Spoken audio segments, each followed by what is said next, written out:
아침마다 말씀으로 밝은 빛을 채우네. 오늘서부터 데살로니가 전서 살펴보게 되고요. 데살로니가 전서가 끝나면 또 이어서 데살로니가 후서를 보게 됩니다. 데살로니가 전후서 하면 바울 서신이죠. 바울이 쓴 편지입니다. 바울이 쓴 편지가 많죠. 13권 되는데요. 그 서신을 보면 이제 분위기가 다른 것을 볼 수 있어요. 근데 이 데살로니가 전후서의 분위기는 어떻습니까? 첫 번째, 기분이 좋다. 두 번째, 기분이 나쁘다. 세 번째, 우울하다. 네 번째, 활달하다. 어느 것입니까? 바울 서신을 보면 항상 유쾌한 것만은 아닙니다. 예를 들면 갈라디아서를 보면 갈라디아 교회에게 보내는 편지를 보내잖아요. 근데 그 편지 내용을 보면 굉장히 격양되어 있습니다. 어떻게까지 말하면 내가 전한 복음 외에 다른 복음을 전하면 천사라도 저주를 받을 것이다. 저주를 받을 것이다. 이런 얘기 하잖아요. 그리고 고린도 후서도 보면 제일 마지막에 내가 하는 말을 너희가 잘 받아들이자면 저주를 받을지어다. 이런 저주란 말을 막 씁니다. 그러니까 그 고린도 교회나 갈라디아 교회 같은 경우는 사실은 그 안에서 일어나는 일들이 굉장히 좋지 않고 또 바울에 대한 어떤 반감도 많이 가지고 있고 그리고 그 교회 안에가 좀 질서 있게 움직이지 않기 때문에 바울이 굉장히 질책하는 그런 내용을 담고 있습니다. 그래서 편지가 조금 이렇게 좀 이렇게 분위기가 이렇게 좋지 않아요. 근데 이제 오늘 보고 있는 또 이번 주에 계속 보고 있는 이 데살로니가 전서와 후서는 분위기가 굉장히 좋습니다. 그리고 내용도 굉장히 아름다운 그런 서신입니다. 근데 이 데살로니가는 어디에 있는 겁니까? 이제 우리가 소아시아 지역을 보면 터키가 있잖아요. 터키, 지금은 터키라고 그러지 않는데 터키를 지나면 뭐가 있어요? 그리스가 있잖아요. 그리스. 그러니까 이 데살로니가는 그리스에 있는 겁니다. 그래서 이제 마게도냐, 아가 이렇게 나오는데 제일 우쪽에 있는 데살로니가 있는데 이 데살로니가에 이제 바울이 그곳에서 복음을 전했는데 복음을 전하는 기간이 굉장히 짧습니다. 길지 않아요. 왜 길지 않냐면 여러 가지 사정 때문에 그렇습니다.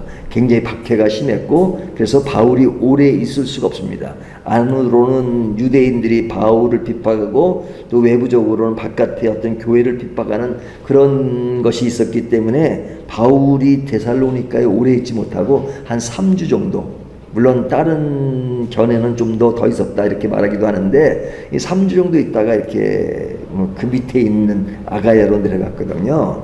그러니까 바울이 데살로니가 교회에 있은 기간은 오래 있지 못했습니다. 하지만 바울은 이 데살로니가에 대한 관심이 굉장히 많았어요. 그래서 바울이 그곳에서 피하고 있을 때 이제 그의 영적인 아들이라고 하는 디모데를 보내서 이제 그쪽 소식을 들었는데 그 소식을 들을 때마다 이제 굉장히 기분 좋은 소식, 그 교회 소식에 대해서 굉장히 기분 좋은 소식을 듣고 아주 감사하는 그런 내용을 담고 있습니다. 그러니까 이 데살로니가 교회는 밖에 속에서도 흔들리지 않고 복음을 기쁨으로 받아들이는 아주 모범적인 공동체라고 할 수 있죠. 모범적인 공동체고 그들에 대해서 바울은 뭐라고 말하면 믿음과 사랑과 소망에 대한 그런 삼박자가 잘 맞는 교회라는 칭찬을 하는 교회입니다. 그래서 이 교회에게 바울은 편지를 보내지 않을 수가 없었어요. 편지를 보내는데 굉장히 편지 내용이 아주 흐뭇하고 또 기쁘고 감사합니다. 그런 감사로만 이 편지를 썼느냐? 그러진 않죠. 데살로니가 교회에도 약점이 있었습니다. 그 약점은 뭐였냐면 그들은 예수님의 재림에 관심이 많았어요. 재림에 관심이 많았는데 신앙이 너무 좋아도 문제다 이런 말은 좀 어폐가 있지만 사실은 신앙이 좋다는 것은 좋은 것이죠.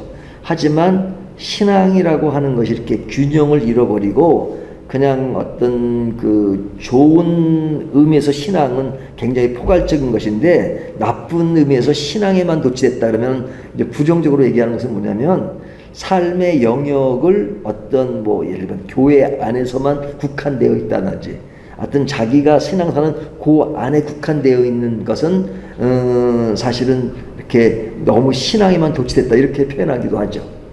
그러니까 재림에 관한 이야기는 굉장히 좋은 거잖아요. 내세를 생각하는 것이고 또 미래의 소망을 기다리는데 이 데살로니가 교인 중에는 너무 믿음이 좋다 보니까 그냥 예수님이 곧 오신다 이거죠. 곧 오신다. 그러니까 아무것도 안 하고 그냥 하는 일도 멈추고 그냥 재림만 기다리는 그런 사람들도 있었단 말이죠. 또 반대되는 성향도 있었고 그러니까 그들이 교회의 역사가 짧기 때문에 재림에 관해서 정리가 안 된 부분에 대해서 사도 바울이 데살로니가 전 후서를 통해서 재림이 무엇인가 하는 것들을 아주 명료하게 설명하는 내용이에요. 그러니까 이미 제가 그 흐름을 말씀드렸습니다. 사도 바울이 데살로니가의 교회에게 편지를 보낸 이유는 그들의 모범적인 교회의 모습을 가진 것에 대한 격려와 더불어서 재림에 대해서 바로 알아야 되겠다. 그래서 바른 지식, 바른 말씀을 전하기 위해서 쓰여진 것이 데살로니가 전서며 후서입니다. 이 내용을 담고 있는 겁니다. 그 중에서 이제 오늘 첫 시간으로 데살로니가 전서 1장 1절 10절 말씀인데 이 말씀을 보면요. 제일 처음에 바울 서신이 항상 그러하듯이 은혜와 평강이 너에게 있을지어다. 이것은 은혜와 평강을 늘 인사하는 내용이죠. 그런데 여기 보면 뭐 이 인사 가운데 좀 질책이 들어가고 그러는 경우도 있지만 여기는 그냥 아주 스무스하게 예수 그리스도 안에 있는 데살로니가 교회에게 편지하노니 은혜와 평강이 너에게 있을지어다. 그렇게 시작을 합니다. 그리고 이제 2절부터 3절까지 내용은 그들이 가진 것에 대한 칭찬입니다. 너무 많이 알려진 3절 말씀. 너희의 믿음의 역사와 사랑의 수고와 우리 주 예수 그리스도에 대한 소망의 인내를 이 세 개의 용어가 굉장히 중요합니다. 믿음의 역사, 사랑의 수고, 소망의 인내. 이 세 가지 신앙적 요소를 가지고 있으면은 뭐 좀 전문 용어로 끝내주는 거죠. 끝내주는. 믿음의 역사라고 하는 것은 이 역사란 말은 히스토리를 말하는 게 아닙니다. 그냥 work, 일하는, 믿음으로 사역하는, 믿음으로 생활하는, 믿음으로 살아가는 그런 모습.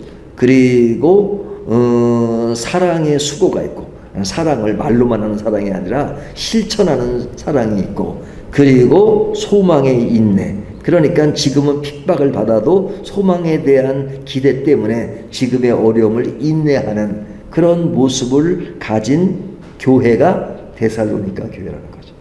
그러니까 얼마나 건강한 교회입니까? 그러면서 그들은 4절과 5절을 보면 복음이 능력과 성령으로 역사하는 교회. 그래서 그들은 복음을 잘 받아들였고 5절 이는 우리의 복음이 너희에게 말로만 이른 것이 아니라 또한 능력과 성령과 큰 확신으로 된 것이라. 그러니까 단순히 이론적인 신앙에 국한되어 있는 것이 아니라 진짜 능력이 있고 살아 숨쉬고 성령이 약동하는 그런 교회의 모습이었단 말이에요. 그러니까 사도 바울이 얼마나 좋아하겠습니까? 역사는 굉장히 짧은 교회인데 사도 바울이 그곳에 오래 있지도 못했는데 그렇게 아주 잘 자라고 순수하게 자라고 그리고 복음과 성령 안에서 잘 자라는 교회니까 너무너무 감사한 거죠. 이런 교회는 그러한 기초가 튼튼하기 때문에 6절과 8절을 보면 그들이 많은 환난 중에서도 말씀을 받아들이면서 본이 되는 교회. 그러니까 말씀을 잘 받아들여. 밖에 속에서도 말씀에 잘 머물러 있는 교회의 모습을 가지고 있는 것이죠. 그래서 그들은 9절과 10절을 보면 우상에서 돌이켜 하나님께로 돌아온 회심과 재림의 소망을 가지고 있다. 그 당시에 가장 문제점은 우상 숭배잖아요. 우상 숭배. 네, 그들은 우상 숭배, 어떤 이방 종교의 그릇된 곳에서 벗어나서 이제 복음 안에 서 있고 성령으로 충만한 그런 모습들을 보면서 바울은 이 1절부터 10절까지 데살로니가전서 1장 전체에서 그들을 격려하는 내용입니다. 그리고 그 격려라는 것이 단순히 입으로만 하는 것이 아니라 너무너무 마음속으로 감사하고 너무 기쁘고 흐뭇한 그런 마음을 피력하는 것이죠. 그러니까 데살로니가 교회를 한마디로 이야기하면 매우 건강한 교회라고 말하죠. 건강한 교회. 자, 건강한 교회를 다시 한번 정리하면요, 짧은 역사에도 불구하고 성숙한 신앙을 보여줬다. 역사는 짧아요. 하지만 성숙한 모습이에요. 능력으로, 복음의 능력으로 변화된 삶은 말이 아닌 성령의 역사로 복음이 전해진 것입니다. 그리고 믿음과 사랑과 소망의 삼중 구조가 실제 삶 속에서 드러나는 겁니다. 단순히 이론만 있는 것이 아니라 삶에서 드러나는 것입니다. 환난 속에서도 기쁨으로 말씀을 받아들이고 우상에서 돌이켜 하나님께 헌신하며 재림을 기다리는 신앙. 그래서 이러한 이 교회는 지역을 넘어서 그 영향력을 미치는 본이 되는 교회였습니다. 그러니까 다른 교회가 볼 때도 참 이 데살로니가 교회는 참 건강하고 좋은 교회다 하는 인식을 가졌단 말이죠. 그러니까 얼마나 아름다운 모습입니까? 이것에 대해서 바울은 기쁘게 생각하는 것이죠. 그렇다면 오늘 이 내용이 우리들에게 주는 그 교훈은 무엇일까? 너무 분명하죠. 우리가 두 가지로, 하나는 내 자신이 교회라는 차원에서 내 자신에게 적용해 볼 수 있는 부분이 있고, 또 우리의 공동체, 교회에 대한 우리가 적용을 해볼 수 있죠. 뭐 교회라고 하는 것은 밝은 교회뿐 아니라 우리 나라에 있는 모든 교회, 세계에 있는 모든 오늘날의 교회가 이 말씀의 근거에서 건강한 교회로 나아가려면 어떠해야 되는가? 첫 번째는요, 신앙의 깊이는 꼭 시간에 비례하지 않습니다. 물론 긴 역사를 무시할 수는 없죠. 하지만 반드시 시간에 비례하는 것은 아닙니다. 우리가 역사가 오래된 교회인 경우에 이런 별명을 붙인 교회들이 많습니다. 박물관 교회, 박물관. 네? 뭐 3M이라고 하는데요. 이렇게 뮤지엄 처치. 그냥 구경하기 좋은 교회. 그 속에 살아 역동적인 교회가 아니라 그냥 오랜 역사 속에서 이것은 역사 속에 남은 교회다. 이렇게 그냥 박물관 구경하는 그런 교회가 있다는 거예요. 네, 역사는 오래됐지만 그 교회가 침체되고 그래서 그 속에 역동적인 하나님의 역사가 사라진 교회. 그러니까 시간을 무시할 수는 없지만 시간보다 중요한 것은 뭐예요? 그 안에 하나님께 반응하는 것이고 순종하는 것이죠. 그 반응과 순종이 있는 교회가 중요하다. 데살로니가 교회는 역사는 짧지만 굉장히 그 안에 역동적인 교회라는 것이죠. 그런 교회의 모습이 아름다운 교회라면 오늘날 우리들의 교회도 그런 모습이 중요하다 하는 것이죠. 고난 속에서도 말씀을 붙드는 태도가 진정한 성숙이다. 그러니까 말씀이 살아있어야 돼요. 말씀이 살아있다는 것들을 오해하셔서는 안 될 것이 뭐냐면 이론적으로 아는 것에 국한되는 게 아닙니다. 이론적으로 아는 건요, 예수 안 믿는 사람도요, 성경 박식하게 하는 사람 굉장히 많아요. 뭐 굉장히란 말은 좀 그렇지만 아는 사람들이 많았습니다. 예수를 믿지 않으면서도 성경은 그냥 도사예요, 도사. 근데 그들이 믿는 성경은 진짜 하나님 믿는 것도 아니고 그냥 이론적으로 아는 것이죠. 그렇게 아는 것은 성경을 지식으로 조금만 아는 것이 믿는 것은 아니잖아요. 성경은 아는 것이 그것을 믿는 겁니다. 믿는 것. 믿는 것입니다. 그 믿는 것, 그리고 그 믿음을 삶 속에서 활용하고 늘 그것이 무르익어 있는 것, 이것이 참된 신앙이며 참된 교회의 모습이죠. 그러니까 말씀이 늘 살아있어야 됩니다. 그 말씀이 살아있는 근거가 뭐냐? 말씀드린 것처럼 믿음의 수고, 믿음의 역사, 믿음의 사랑의 수고, 소망의 인내가 우리를 지배해야 되죠. 그리고 재림의 소망은 현재의 삶을 거룩하게 합니다. 내세가 없으면, 물론 재림 이후에 하나님 나라에 들어가는 것을 우리가 내세라고 하지만 예수님의 오심을 기다리는 것, 늘 그것을 현재 맛보고 있는 것, 그리고 이 복음이라고 하는 것은 말이 아니라 삶으로 증거되어야 합니다. 말은 얼마든지 잘할 수 있습니다. 하지만 그 말이 정말로 가치가 있는 것은 삶에서 일어나는 것이죠. 삶으로 증명되는 것이죠. 어떤 목사님이 설교를 했답니다. 그러니까 그 부목사가 설교도 궁금하잖아요. 목사님 설교 준비하는데 얼마나 걸리셨어요? 시간이. 한 3시간, 4시간, 10시간 그런 것을 기대했던 모양입니다. 근데 그 목사님이 연세가 70대신 목사님이었어요. 내가 이 설교 준비하는데 70년 걸렸대. 70년. 삶의 모든 것들이 묻어 있는 것이죠. 우리가 중요한 것은 우리가 말씀을 늘 듣고 보잖아요. 근데 그냥 나는 말씀에 관심이 없고 그냥 들려지니까 듣기만 하는 것, 그것은 의미가 없습니다. 내 삶을 지배해야 합니다. 내 영혼을 지배해야 됩니다. 그러니까 내 삶이 엄청 묻어 있어야 됩니다. 저는 어떨 때 도전을 받냐면요, 예수 믿지 않는 사람들이 하는 어떤 행동 중에 자기 전문적인 지식을 굉장히 크게 발휘하는 것을 보잖아요. 예를 들면 TV에 보면 불후의 명곡 이런 거 있잖아요.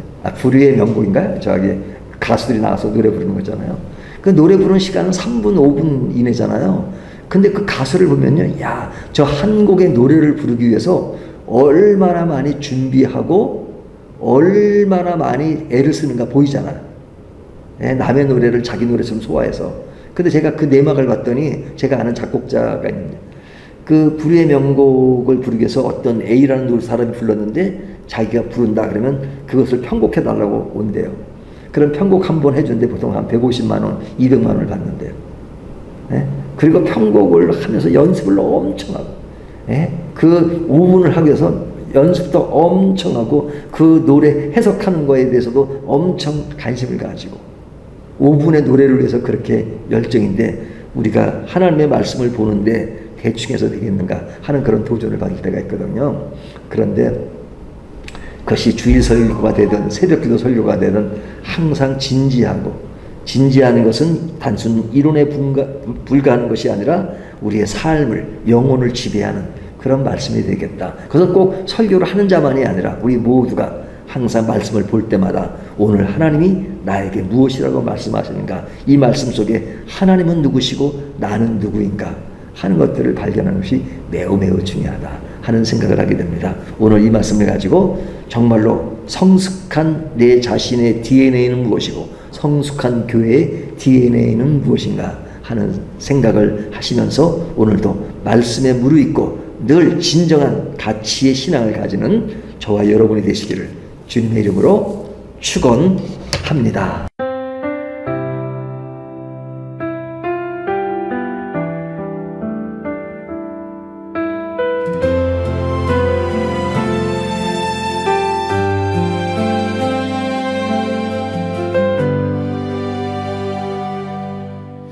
아침마다 말씀으로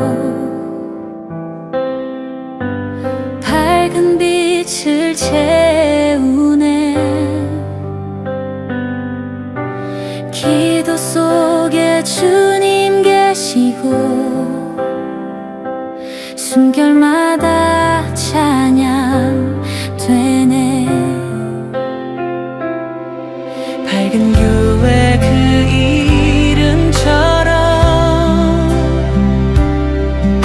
세상 속에 예배하리. 그 작은 빛도 주님께서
주